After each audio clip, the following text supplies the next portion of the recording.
आज हम मौनी अमावस्या की तिथि, उसके व्रत के नियम और शुभ मुहूर्त और उसके पौराणिक कथा की जानकारी देंगे। ज्योतिष शास्त्र में अमावस्या तिथि का विशेष महत्व होता है। हिंदू पंचांग के अनुसार माह की आखिरी तिथि को अमावस्या पड़ती है। माघ माह में पड़ने वाली अमावस्या को मौनी अमावस्या या माघ अमावस्या भी कहा जाता है। इस साल 11 फरवरी को मौनी अमावस्या है।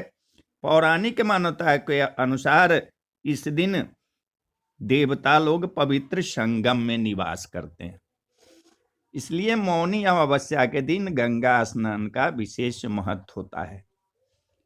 मौनी शब्द मुनि शब्द से मौनी की उत्पत्ति हुई है, इसलिए इस दिन मौन रहने वाले व्यक्ति को मुनि पद की प्राप्ति होती है।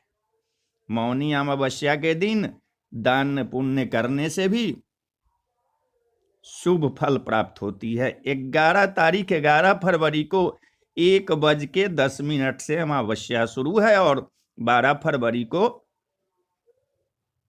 12:12 पर अमावस्या समाप्त है।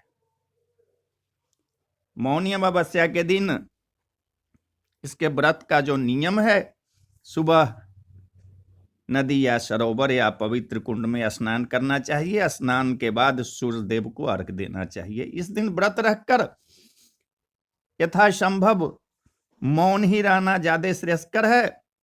गरीब और व्यक्ति को भोजन खिलाना चाहिए। अनाज, वस्त्र, तिल, आंवला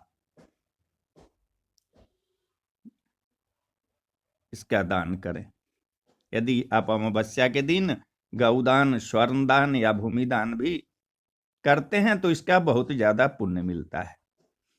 अमावस्या तिथि पर पितरों को याद किया जाता है, इसलिए इस दिन पितृतर्पण करने से पितरों को मोक्ष की प्राप्ति होती है। अमावस्या व्रत की कथा सुनाते हैं कि कांचीपुरी नगरी में एक ब्राह्मण देव स्वामी था। उसकी पत्नी धनवती और पुत्री गुणवती थी। ब्राह्मण के 7 पुत्र भी थे। देव स्वामी ने सभी पुत्रों का विवाह करने के बाद पुत्री के विवाह के लिए योग्य वर की तलाश के लिए अपने बड़े बेटे को नगर से बाहर भेज दिया। फिर उसने गुणवती की कुंडली एक ज्योतिषी से दिखाई। ज्योतिषी ने बताया कि विवाह के समय सप्तपदी होते ही यह कन्या विधवा हो जाएगी। यह सुनकर देव स्वामी दुखी हो गया। उसने उपाय पूछा तो ज्योतिषियों ने बताया कि इस योग का निवारण सिंघल द्वीप निवासी सोमा नामक धोबिन को घर बुलाकर उसकी पूजा करने से ही संभव होगा। यह सुनकर देव स्वामी ने अपने सबसे छोटे पुत्र के साथ पुत्री गुणवती को सोमा धोबन को घर लाने के लिए सिंघल द्वीप भेजा। वे दोनों समुद्र तट पर पहुंचे और समुद्र को पार करने का उपाय सोचने लगे, लेकिन कोई उपाय नहीं सूझा।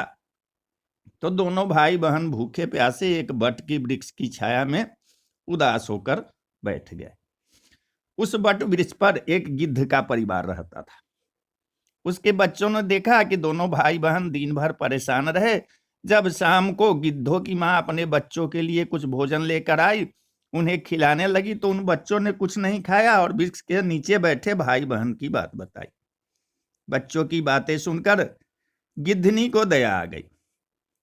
उसने दोनों भाई बहन के पास जाकर कहा कि तुम दोनों की इच्छा उसे पता है, तुम दोनों भोजन कर लो, सुबह तुम दोनों को समुद्र पार सोमा के पास पहुंचा दूंगी। गिद्धनी की बात सुनकर वे दोनों बेहद खुश हुए। सुबह होते होते गिद्धनी ने उन्हें सोमा के घर पहुंचा दिया। फिर वे सोमा धोबिन को घर लेकर आए और उसकी पूजा की, जिसके बाद ब्राह्मण देव स्वामी की पुत्री का विवाह हुआ। सप्तपदी होते ही उसके पति की मृत्यु हो गई। तब सोमा ने गुणवती को अपने पुण्य का फल दान कर दिया, जिससे उसका पति जीवित हो उठा। उसके बाद सोमा उन दोनों को आशीर्वाद देकर